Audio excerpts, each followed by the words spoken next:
Hey, what's going on everyone? This is Crow Gaming, and today's video is going to be top 5 tips to actually improve in Valorant.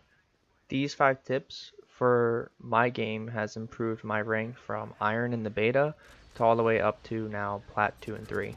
So as a player that's almost in Diamond, what have I learned as a new person to attack shooters that has helped me in my game? The first tip to actually improving your game is understanding the mechanics of attack shooter. Just working on your mechanics in the game can take you from low elo even up to gold. The first mechanic we're going to focus on is crosshair placement. The reason why a lot of newer players struggle, in Valorant especially, is because they don't understand the main objective or the best way to get a kill in Valorant, which is to click on somebody's head. I know it's kind of a meme to just say, oh, just click heads. Like that's how you secure kills, but it's kind of true. And the best way to actually secure those headshots is not just through pure raw talent and aiming, but it's aligning your crosshair in a way that someone will go into your crosshair and it's head level. So all you need to do is just click on their head, right? You don't need to do some crazy flick. You just wait for them to go right into your crosshair and just click. Oh, I missed. Okay, dude. Crosshair placement and good crosshair placement is something I think even gold and lower level plat players struggle with, and this is really important to work on, especially if you're new to the game. The second mechanic we're going to talk about is counter strafing. Unlike most other FPS games, you're usually used to shooting and running. In Valorant, if you move, you're so inaccurate. Counter strafing is a technique that allows you to go from full run to stopping very quickly, which allows you to accurately shoot your gun faster than someone not counter strafing. To perform a counter strafe, all you need to do, let's just say you're going to the right, so you're pressing D. All you need to do is let go of D and press A, and that's a counter strafe.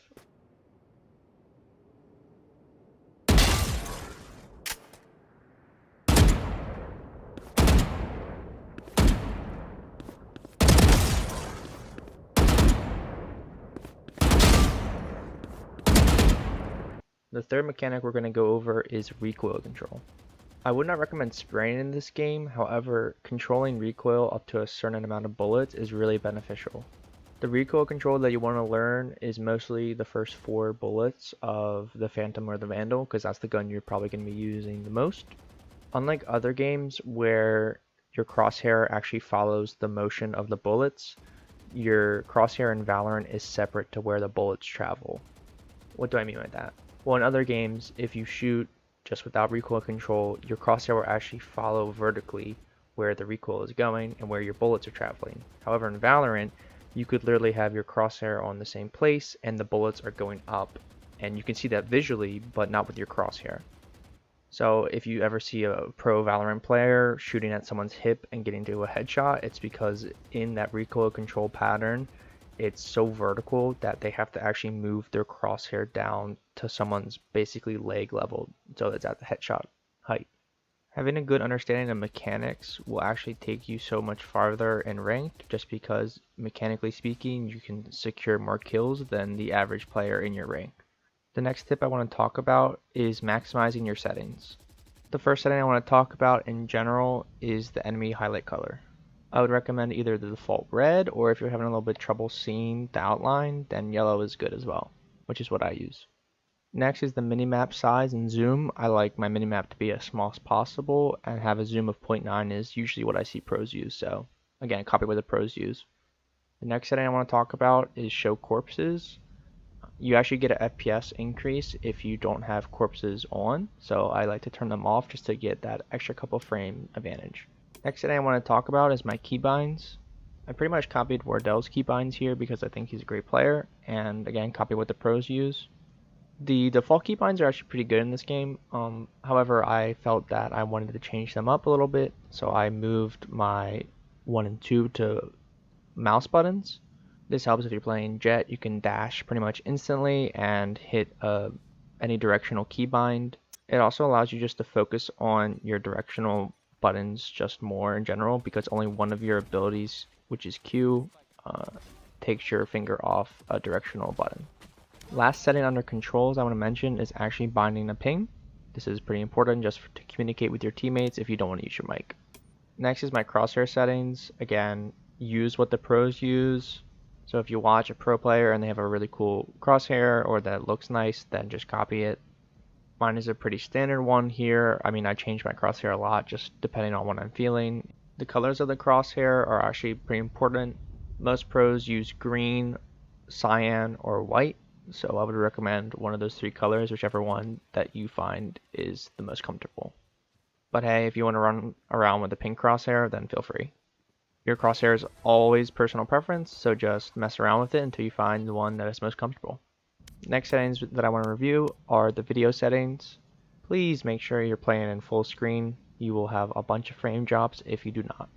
I also don't limit FPS because I barely get the FPS of my refresh rate on my screen, which is 165 Hz. I would only recommend this if your PC can handle it. Obviously, if your PC is having trouble, then just limit your FPS. Under graphics quality, all my settings are low or none or 1x. Like the lowest settings I can possibly go and turning off all the additional settings. Visually, the game still looks pretty good. However, the reason why you do this is because you want the most FPS.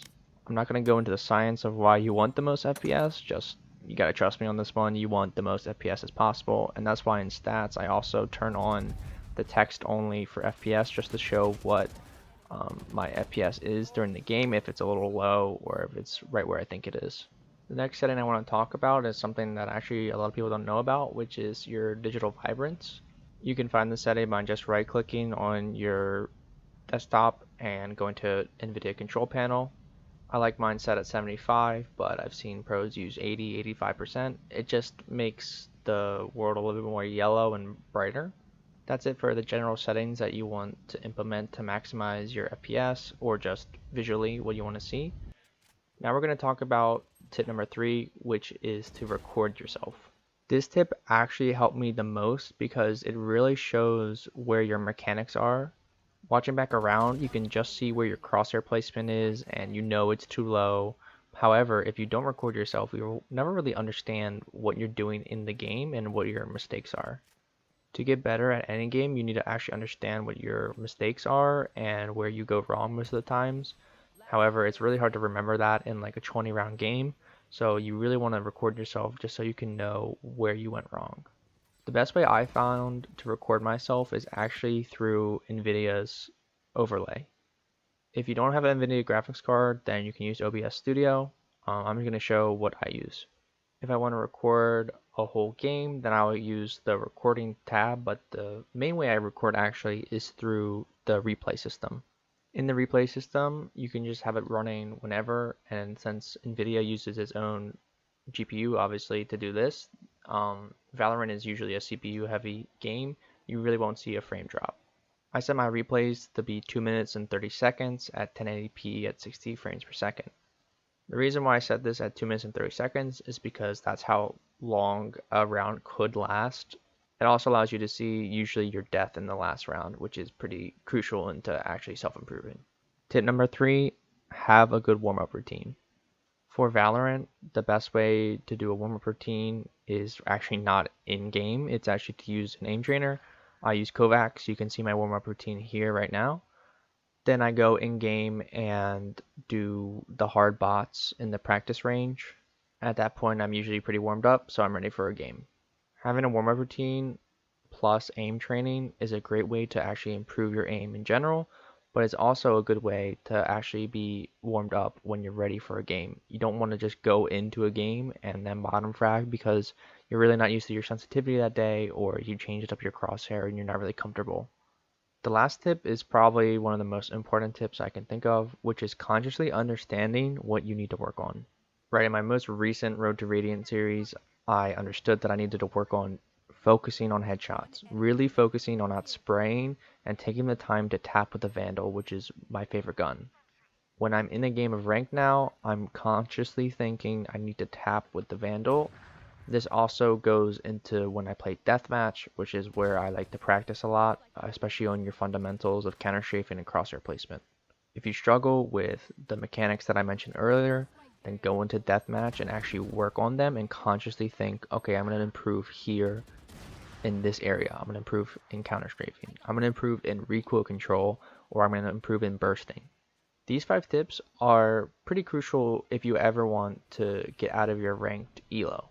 Consciously thinking about what you need to work on and just improving your settings in general is a huge step into actually becoming a better player. However, I'm going to throw in a bonus tip here, and this is probably the most simple one, and it's what everyone's doing now, which is just play the game. Playing the game allows you to develop game sense, which is crucial into actually understanding how the game works, where players will be, what you should be doing in certain situations.